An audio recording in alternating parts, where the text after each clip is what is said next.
We'll start the show in just a minute, but first, a word from our premier brand sponsor, OwnerPoint. My name is Brandon Thomas. I work with Moose Management Vacation Rentals. We manage about over 165 properties in the Park City, Utah area. We've been using OwnerPoint, I would say, probably for the last 3 years. The challenges we faced before OwnerPoint were challenges on the CRM level. So getting back to our responses, our incoming owners, and really just our advertisement in general. We specifically use OwnerPoint to acquire new owners. And not only that, but keep it in a local area for us all to be able to access their contact information, when their birthdays are, when they contacted us last, you name it, it's our central hub.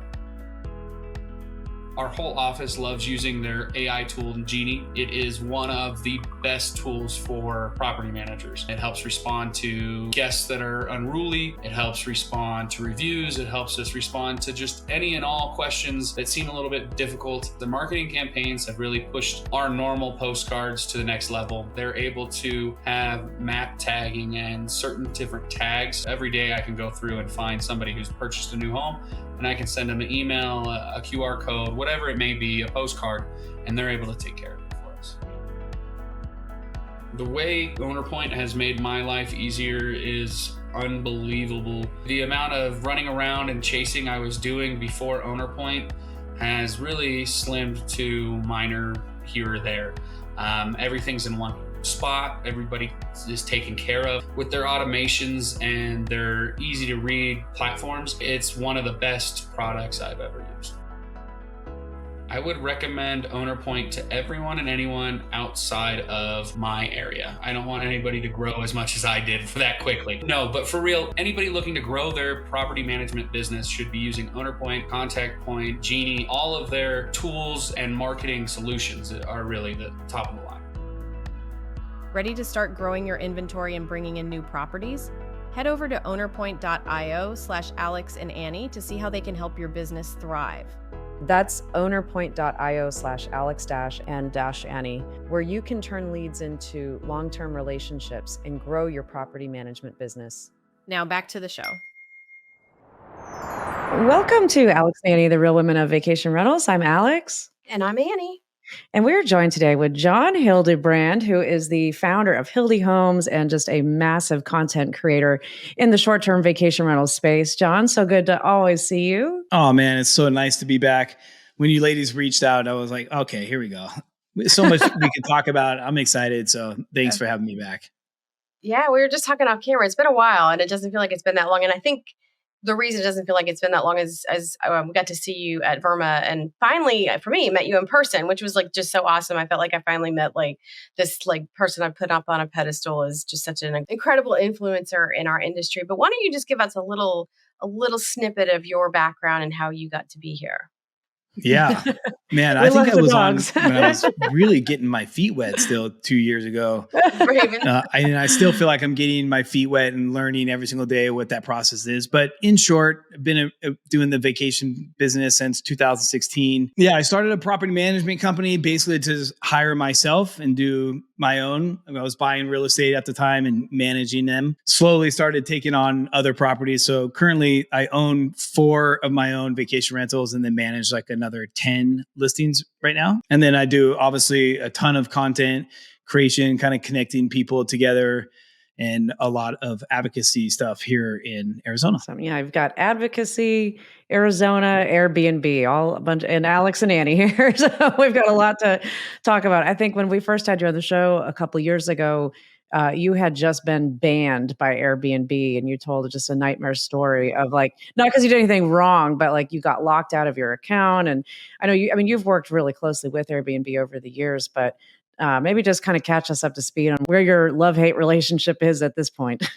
Maybe it's you guys. You guys are catching me. You guys are catching me at that time again. I actually just had another very interesting case where one of my accounts got suspended. It's the same story. You know, you get those guests sometimes that are 100% fraud. You can tell it. All they want to do is a free stay. They're trying to get money paid. You know, long story short, Airbnb jumps to the guest so fast before reaching out to a host to figure out what the real problem is. And then before I knew it, they refunded this guest all their money, and then they left, and then they filed a complaint saying we had cameras inside, which is like obviously not true. I would never do that. I'm like, I teach for Airbnb. Why would I have cameras in my own place? It makes no sense. So you caught me at that time again. It got shut down. I had to like do what everybody else did, call a million customer service people and be like, what is going on? This is insane. I made a little stink on my YouTube video that got a lot of attention. And then Airbnb people started reaching out to me like, this is pretty embarrassing. I'm like, yeah. Yeah. Especially for somebody that has a relationship with them and has helped and advised them over the years too. I mean, I get just shows you, even a big company, you can fall through the cracks, I guess.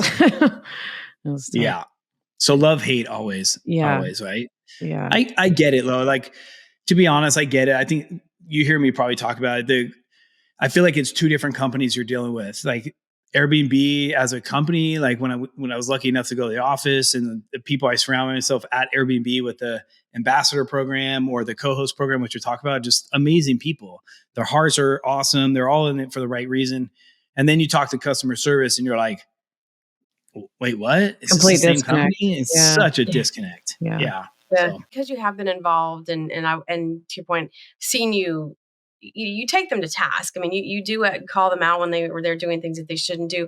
But do they have you any capacity where they actually will sit down and say, well, the reason that we tend to lean more customer driven is because XYZ, and the reason we leave you out here is because of, LMNOP, whatever. It does feel like no matter which side of the business, like whether you're a short-term host or you're a property manager with lots of units, that's the pervasive feeling, is that Airbnb tends to lean towards the guest all the time. And so do you have those conversations with them? My number one goal this year is to get closer and closer to the right people to have those conversations to help improve the program. You guys know me well enough. Like, I'm very vocal and very honest of like my ups and downs and wins and losses and whatever. And Airbnb needs that as well. The one thing I have to say is they do listen. That's why I do speak the truth on a lot of that stuff, because somebody will see it and somebody will reach out and then want to talk, right?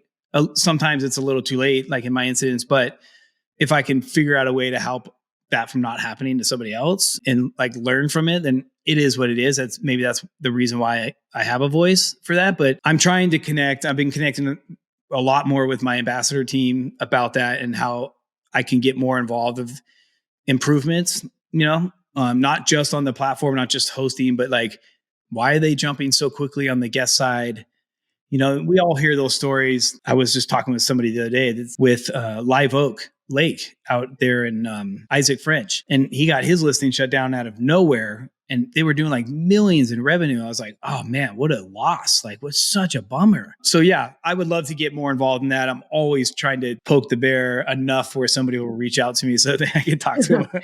You do enough videos and it seems to work. Yeah, exactly. I was just listening to a podcast earlier today, actually, Linnell Gordon's show, and she had Stuart Pack out of Outer Banks on, and he was talking about, you really need to be guest centric and owner centric. And I think sometimes, depending on where you're at in your company journey or your hosting journey, it's easy to get those lines confused. But it's like, we all want to take care of our owners, but you have to take care of the guests. And for Airbnb, it's like, they can't rent to guests if they don't have inventory. So the more that they continue to side with the guests, like it's not good for the, complete ecosystem of what they're offering. So I hope that they take what you say to heart, and maybe as part of these different discussions, you'd think when they come to these conferences, even though it's not their top level leadership, that they're listening. Because I know that you're not the first person to express concerns with this to them. Totally. Yeah. And I think they are. My gut says that they're always listening. I get good responses when it does get to that level. Slow to change on a company so big. Like, I get it. There's a lot of like legal and all this other stuff involved, but I'm hopeful. I think I've seen so many changes in my short amount of time already with the company for improvement, and they're always listening. So that part's exciting to me. And I feel like again, that's why I do what I do, put this stuff out there sometimes, hoping like other people will comment with their stories, and then they'll read that as well and go, oh my gosh, this is happening way too much. Like, it's not just John. Yeah, it's not just me.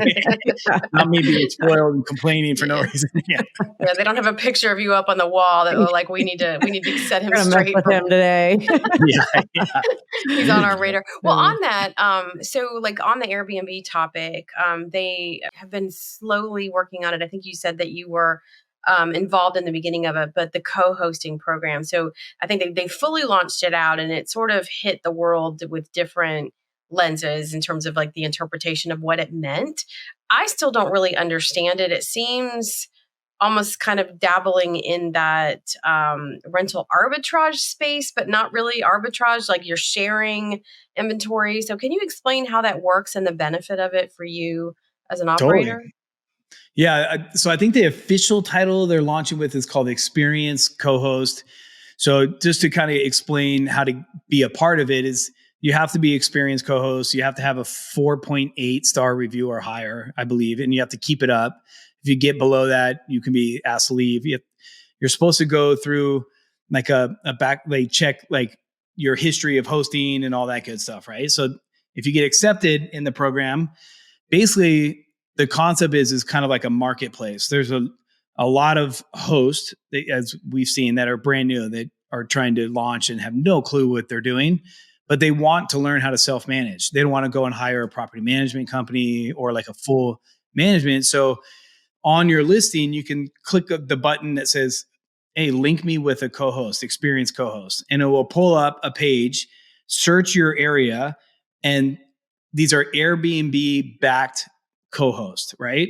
And then from there, each one of those co-hosts can kind of make up their own model from like, hey, I'll charge 10% to only do guest communication, or, you know, I'll charge just a flat fee to kind of mentor you for a few months to get you to where you need to get. So it's kind of a mix between like old school, traditional, like actual co-hosting and like a mentorship is kind of the way I've been looking at it. That makes a little more sense. I didn't understand that they didn't dictate what the program looked like. I thought it was a very black and white, like you list your unit and this person manages it for you. Like I wasn't clear. Yeah. And I think that's what honestly makes it cool. Like I was lucky enough to be part of like the beta version in a very long time, be able to give tons of feedback. And like, obviously one of the feedbacks is like, hey, when you're co-hosting somebody else's property, like who's going to be liable if something happens? Like if Airbnb is connecting these two people together and they're connecting me, am I liable? Because you guys represent me. What's the answer to that? I don't know. Oh, okay. But they definitely tell you that we need our own contracts. They're like, you need your own contracts like you were as a regular property management. I think they're not going to be like, we can't get in the middle of that. Like you have to set it up like it's your own business. I think it's almost kind of like lead generations really is the kind of way I look at it too, is they're sending you the leads. And if it's a right fit for you, then you sign whatever agreement. And that's the part that I like. I like the freedom of like, you can customize it for every person. Some people just want to talk for, you know, a couple hours here and there to like make sure they're optimized correctly or need pricing, or like some people want the full package. They're like, oh, wait, I don't want to do anything.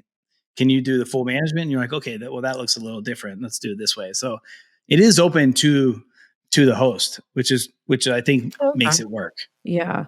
We just had Steve Turk on our show a couple weeks ago, and that's how he essentially got into short-term rentals. Was he started reaching out to properties on Airbnb that he said their review scores were down, but they looked like nice properties. And I know a lot of people that have grown their own quote unquote Airbnb business. That's the route that they've taken. So now it's kind of connecting the dots. But as far as like how those leads are delivered or generated for the property owners, like are hosts going on and deciding on the site, like, okay, I'm interested in this. I want to find people that could help me with it. Or like, where are those? How is that happening? Yeah. So I think there's a couple of touch points, but I think when you're in your process of building your listing as a new host, they will ask you, do you need help? Do you want to co-host? Sometimes in the beginning, they will link with me as an ambassador, and that will kind of guide them that way and be like, oh, you need more help. And then me as a host have to have a property in that area. And then it's, I don't know, I think it's maybe 60 miles in that radius. and I can't manage properties outside of that because I'm technically supposed to be the expert in that area, so I can help them a little bit more with like permits and local cleaners and local photographer or whatever it is, more local. So it's more people in that area instead of like a national company, like, oh, we do everything. Right. And so you're actually, as a co-host, you're helping them find cleaners, local vendors, maintenance technicians, things of that nature. Yeah. And there's like these little buttons that they can click on. They're like, hey, I'm looking just for a cleaner, or I'm looking for some simple advice, or I want full management. And then depending, like me, when I'm setting up my profile in the end, what services I want to offer, right? So from that service, I can be like, hey, my bare minimum is 10%. And then it goes up to 25%. And then I list out like a few things, like I can help you find a cleaner. I can do full, all the way down to, I can help you with full management. And then people can read my reviews and see if I'm a right fit for them or the person next to me is a right fit for them. And they can and then from there, they can send a message, and it's all through Airbnb. It's kind of like a social network at that point. And then they can message me, ask me questions, show me the property. And then I have the opportunity to see if it's a right fit for me, what their goals are. And then I can either hit accept or decline. And if I hit decline, then somebody else would have to be interviewed or whatnot. Yeah. It kind of reminds me of Fiverr, how Fiverr works. Like this isn't exactly like gig economy, because in gig economy, you don't know who's actually picking up your pizza, but you're actually selecting the person doing it. And that's exactly how Fiverr works when you're trying to find somebody to do a marketing job or, whatever it is. But yeah, it's going to be interesting to continue with this. I know the larger companies are, not happy about it, but I think at the end of the day, if it helps get properties to be managed more professionally, really that loops around to probably a next good topic for us, which is advocacy and raising the bar for everybody and just helping to mitigate these issues that are coming down from the different cities and counties that we all work in. Yeah. And I think that was kind of part of the reason also, right? Because from the ambassador side of things, I would see so many new hosts that would join, and without even going down the safety rabbit hole, right? It was like, permits? What do you mean? It's my house, my right. What do you mean? And it was like, no, they had no clue what I was even talking about. They're like, what do you mean I need a permit to short-term rental my house? And obviously we all know how much of an issue that is when people aren't getting permits or like being a bad neighbor. So I think it was a way for Airbnb to kind of like help that part also and be like, hey, make sure you tell them they need to get their permits and their license numbers and stuff like that. So yeah, that's a good thing. Good segue into advocacy for sure. Yeah. So while we're going to go into advocacy, recently, again, we were all out in Arizona for this year's VRMA conference, and I thought it was really great. And I'd love your take on it, to see there be an event that was raising money, but it engaged a lot of these more legacy operators that come to the VRMA event and pulled you in, who's someone who's a smaller operator that maybe doesn't participate in the larger association at this level. What was your takeaway? What do you think that it could have been done differently? And do you think this can be something that can be replicated? And I ask that sort of selfishly because one of the things that I've been looking at trying to do for the last couple of years, and I hope next year's the year, is going into smaller markets to do kind of roadshows with partners, but do some charity work, advocacy work within the market, not necessarily just about vacation rentals, but do some work in the market to help out some of these areas that, maybe they're still reeling from a hurricane, or maybe they're in need of some help with homeless communities, something along those lines. But I think it's really important for us to engage the smaller operators just as much as the bigger operators. So kind of wanted to get your thoughts on all of it and see what we might be able to do to make it better. That's a lot right there. I know. I'm always giving a lot out there. I'm like, ooh, I got to digest that here. The test will be later. Well, first and foremost, the most important was it was amazing to finally meet you in person. It felt like we've already met a million times over again. So it was kind of weird. It was like, gave you a hug. I was like, have we not done this before? You? I know. Yeah. Like, do I know you? So Virtually. That part was very cool. And look, I can't speak for everybody, but I can speak for probably a handful of like small property managers as a whole, maybe, especially with my advocacy group here. I think VRMA right now, in my opinion, is very intimidating for the smaller property management people, unless you have those contacts or connections with some of the larger ones where you can like realize that we're all together. Like this space truly is about helping each other. I mean, we are in hospitality at the end of the day, right? Yeah. But smaller managers, I feel like, do get very intimidated, especially with, 10 properties or below, because, the famous question when you show up is like, oh, how many properties do you have? And you're like, I have 2. Yeah. It's like, you should be proud of those 2. That's amazing. Right. Like, yeah. Instead of like, I have 100. So I think it is very intimidating for people. I don't think that a lot of people realize the benefits of the breakout rooms instead of just walking, the hall where you see all the partners and everything. That could be very intimidating for people. But that's my quick overview of it. I love the idea of the advocacy side of it. I think it's really smart that a company that big gets more active in advocacy, of course, and then teaming up with wherever they go. Like you said, the smaller space. We're lucky in Arizona to be statewide. My dream and goal is to get a lot more statewide advocacy groups because it's a lot easier, even on the state, right? And for like people like you guys to get involved, because go from city to city would be impossible. So I do think it's like very important for Verma to reach out when they're going to Vegas or whatever, Phoenix or whatever. And they're like, okay, this is the statewide advocacy group. We want to heavily get you involved this year. Like, we want to tour you around the show. Why don't you invite some of your smaller hosts? Like, make it feel very welcoming and a part of that community. And like I said, we're all have the same fight at the end of the day. Yeah, that's such a great idea too. I mean, whenever there's a conference, reach out to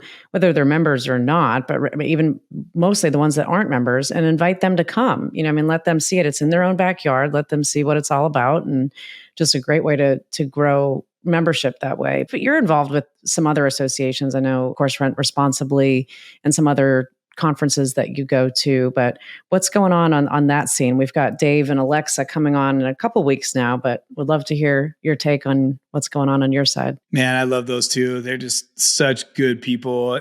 And Dave has just been a true mentor for me in the advocacy space and like really got me out of my shell to like speak up about advocacy, which is so cool to be a part of and just like share this journey with him. It gets me fired up on more of like a national level. But I think the work that Rent Responsibly doing is truly amazing and it's exactly what the industry needs. We've been very lucky. We were kind of like their test dummies out here in Arizona. We were one of the first, I think, that was really working with them. And we were the first like statewide. And man, it's crazy. But our group is doing so much amazing things out here. We've helped crush a couple of bills. We helped stop a couple of bills. We helped rebuild a couple of the bills to make them more friendly on all sides. So yeah, I would like to start working with Rent Responsibly and even Expedia and Airbnb to try to make more statewide coalitions and then work with Rent Responsibly, because with their guidance, you just get a lot more done. You're not like trying to reinvent the wheel. Like, we've already done it before. So why should another advocacy group start from scratch? Like, why not use some of our tools? I feel like we're coming together a lot more. I think advocacy is not the sexiest topic. It's not the clickbait, but it's one of the most important, in my opinion. And I think more people are willing to talk about it and like realize that they do need to talk about it and be a seat at the table. We'll be back in just a minute after a word from our premier brand sponsor. Boom. I'm Renata. Our company is Hilde Homes, and we are located in the north of Spain, in Santander, and we are managing almost 100 properties. I think now we have like 97, almost 100.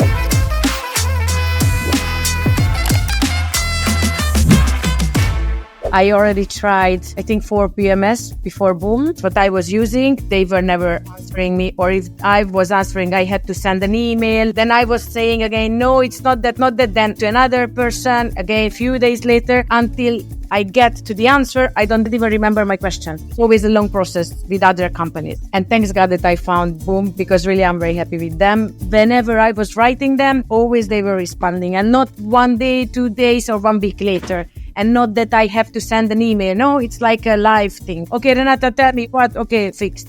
The main problem is that normally the guests, they are not reading the mails or messages, but you are sending them. When they are making the reservation, we are sending them, thank you for your reservation, blah, blah, blah. And there are the instructions. So what do they have to do? Just fill out this link. They don't read. So that's why they will always ask you back. So the good thing is that they're asking back, but the AI is giving me the answer. Also, the good thing is with the AI, you can use WhatsApp number as well. So now I'm much more relaxed. Head over to boomnow.com to see a demo of this revolutionary software, and be sure to include that you heard about Boom on the Alex and Annie podcast. Our listeners receive 50% off onboarding fees, and the first month is free. Go to boomnow.com and see for yourself how AI is revolutionizing the future of property management systems. I think Alexa and Dave and Dana they do a good job of making it fun because they are such good people. And to your point, I do remember when you first got involved and you were like, no, this is not my thing. I'm not good at that. And we were all like, yes, you are. Like, you're the perfect person for this. Like, it's just so right. And so what do you think? It's something that Alex and I talk about on the show, and we ask people to come on a lot about trying to help out smaller operators. And I think the co-hosting, now that you've explained it a little more, is a good way to make sure you kind of bring people in the fold with the right information. But what would you say to like people who are hesitant to want to weigh in and get involved in advocacy because they feel like, oh, it's just government bureaucracy, I don't want to be involved in that? And while some of that is absolutely true, like, you can't hide your head in the sand and think it's going to go away. So how do you guide people, maybe these newer people that are hosting, to get involved and have their voice heard and learn and make sure that they're not treading in the wrong way? Man, I love that so much, because one of our board members, Brindy, shout out Brindy,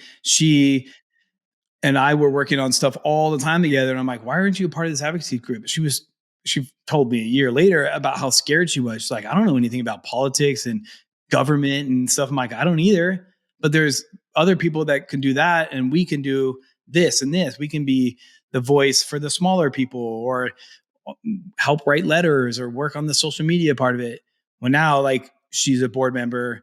She's probably going to end up being a president one day. And now she's teaching other hosts that are small to join the board, to be a volunteer and find the roles. So for me, it's like, there's a role for everyone in advocacy, no matter what level you're at. Some people just want to donate money, and that's amazing. We need that. Other people, they're like, hey, let me read the policy. I can understand all these words that make no sense and be able to dumb it down a little bit and be able to explain it and help you readjust that. Somebody else is like, hey, I love social media. Let's all work on campaigns together. Every single person's little contribution, whatever I'm trying to say, really does help. Like, every single person has a place in advocacy, in my opinion. Yeah. And even just their experience of like what they're going through on a daily basis. And, for these lawmakers and the cities to hear, what is really happening, like, versus what is the narrative that is trying to be spun by, different interest groups. I think that's the vital part of it. So I love that you work with people, and that you've also kind of paid it back, that you kind of got your feet wet and jumped in and have done great, but that you're also helping other people do the same. Yeah. And I think, just to tell a quick story on that, I think the smaller meetups is where people can feel more comfortable. Like, we just did one in Sedona.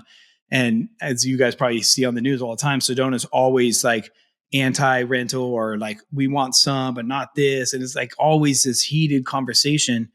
So we just invited the city. We had 20 other hosts that showed up. The city came. And by the end of it, she was leading the conversation and was so open to hearing all of our feedback, had no idea about solutions like Superhog or Minute, or like all these other things she had no idea about. She's like, wait a minute, you guys are just normal people. We're all people. We're all talking about the same. And we ended up becoming like really good friends. Now she's going to jump on our advocacy group and like kind of teach a relationship between city and host. And it was like, to me, it was such a huge win, because there was a bunch of small managers and hosts that we all had an open conversation. The city was like, okay, we should adopt some of these things, make some changes. This is a positive thing.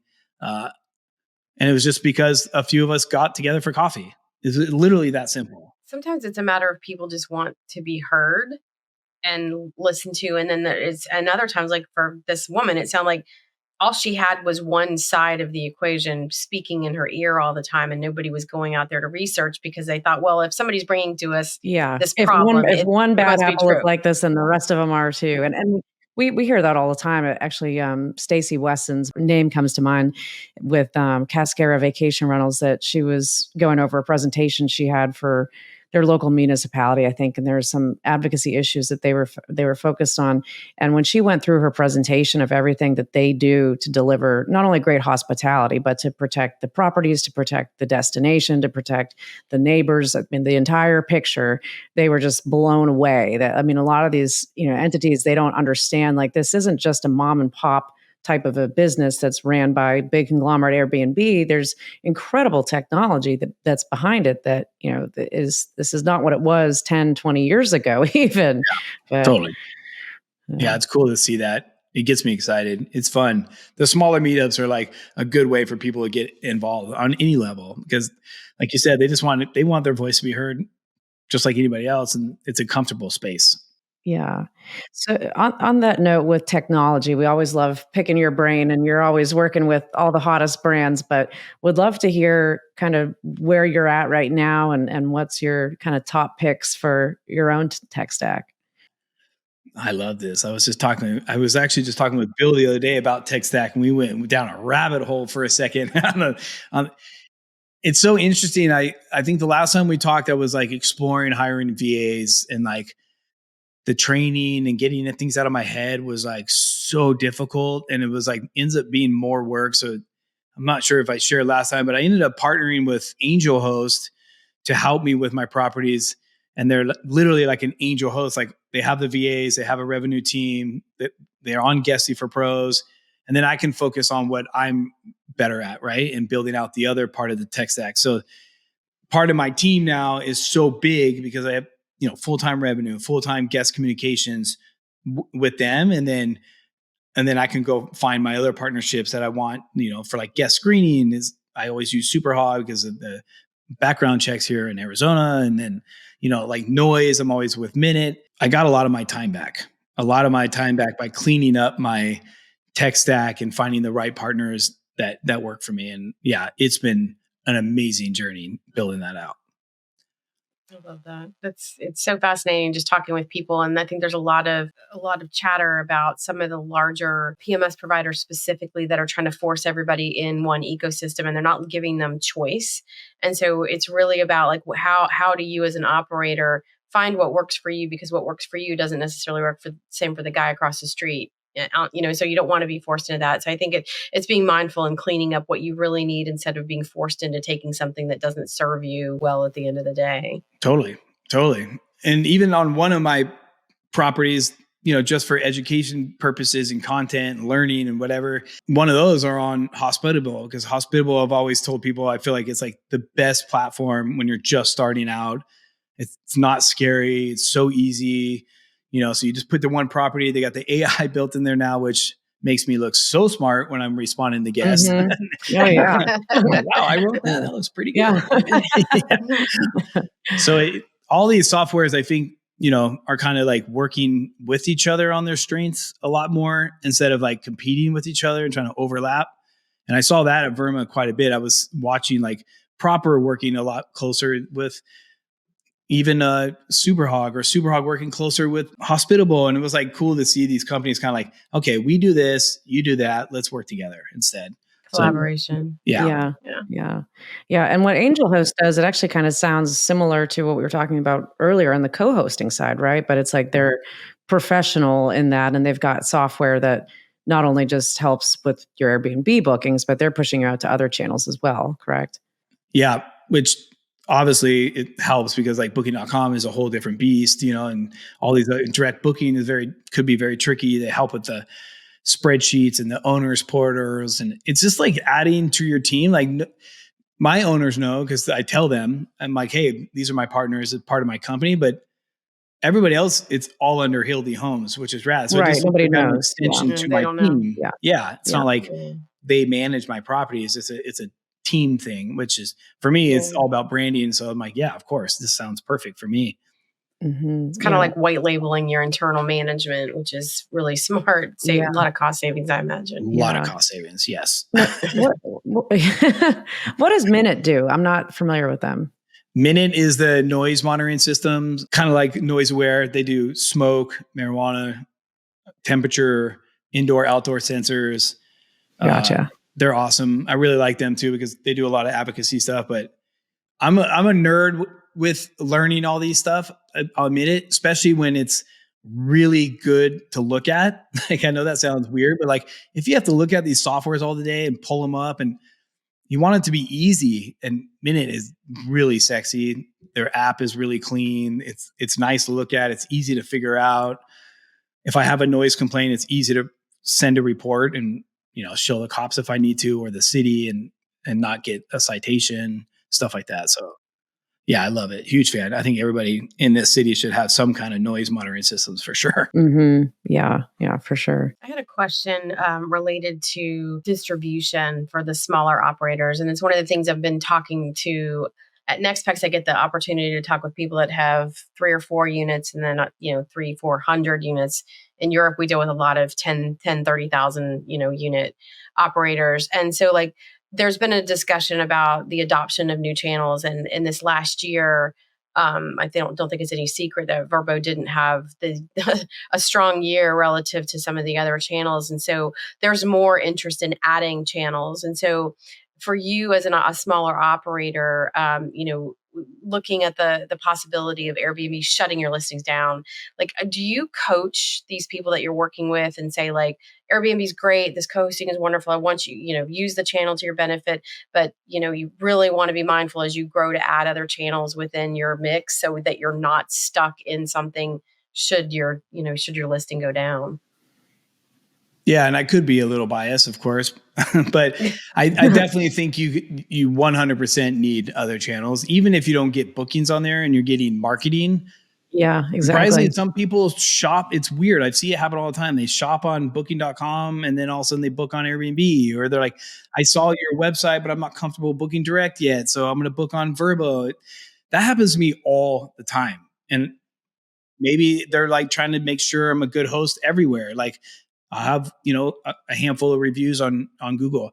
I just think it really comes down to your bandwidth. In my opinion, it's like, become a master at one, start getting a lot of bookings on that one, and then add the other. I think a lot of people are rushed to like, I'm on this, and this. And they're like, and then they're only getting bookings on one. Yeah. And so it's not optimized well. It's not showing up. Yeah. They don't have the ability to check on everything. I keep saying, like, if Amazon gets into travel, like, we're in trouble, like if all of a sudden they start doing it, like, we're going to be in big trouble. But, there are people that have that mindset of like, get me everywhere. And it's really smart. But to your point, it's like, you need to like be methodical about it and say like, what makes sense for your time, because you want to be able to go in there and look at the listings and know that you're live, know that your photos are there, those type of things. But I was just curious because it does feel like we're in a cycle again where people are like, absolutely, I can't be on just one. If you only have one unit, obviously it's a lot harder, but if you've got 10 or 15, I mean, it does make sense to try to reach different type of customer bases. My opinion on that has always been too, it's like, don't just always chase this shiny object. You always hear like direct booking is a big one always, right? It's like, you got to build your business on direct booking. And I love that. But then they don't take it to the next step. It's a lot of work. It's not like you're just going to build a website and be like, there we go. Booking. Yeah. Here comes all the business. Yeah. I mean, you're in marketing. It's not that easy.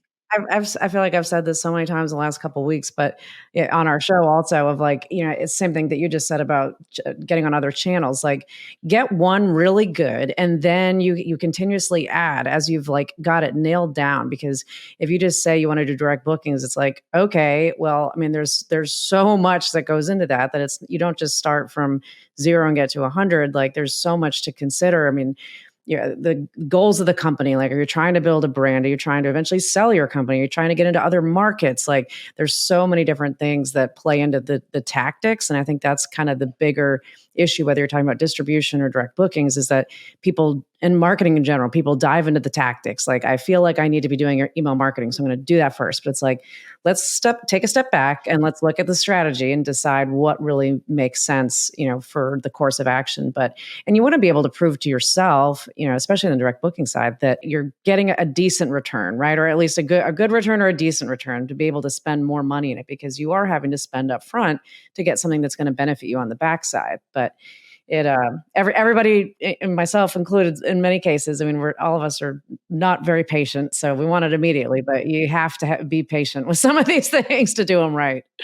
Yeah. And I'm curious for everybody listening to it, and you guys also, like, I'm curious too, like, where's the balance of, like, if you spread yourself so thin and you only have one review here, 2 reviews there, is it more beneficial to have one platform with 50 5-star reviews instead of having 1 or 2 spread out all over the place? Yeah, I think you just need to have a conversation with yourself. Like, what are your goals? Because I think that there's some people that, to your point, they want marketing. And so marketing is part of that's part of your goal. You want eyeballs, but the direct strategy, if you don't have any money to put behind a direct strategy, like, that's just a want that's thrown out there in the wind. But if you need to, if you have properties that are varied, you want a luxury guest, you go to one channel. If you want to be able to have that last minute guest, you go another channel. And I just had a conversation with an operator in Orlando today, and just, she was concerned about the numbers that she had this year, but we got into it and just started saying, like, okay, like, you don't have a ton of properties, you have a fair amount, but it's not like you've got hundreds that you can put everywhere. So let's look at the problems that you're trying to adjust for. And she's like, well, last minute cancellations. Okay, then let's find a channel that's focused. So I always like throw Wednesday out there. They're a perfect filler for that last minute. Well, I really need to get people that'll book further out. Okay, you know what? Packages do that.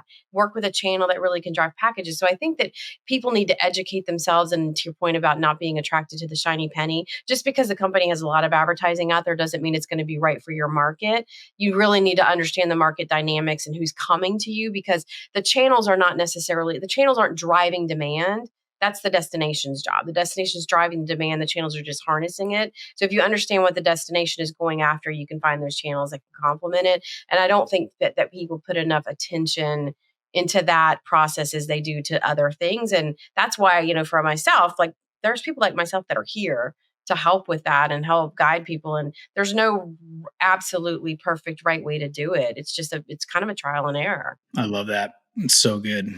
Yeah, you nailed it. That's good. Good, I'm done. Mic drop, I'm out of here.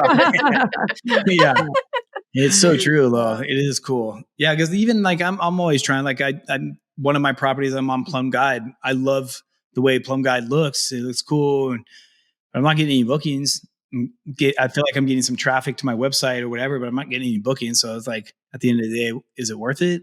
Who knows?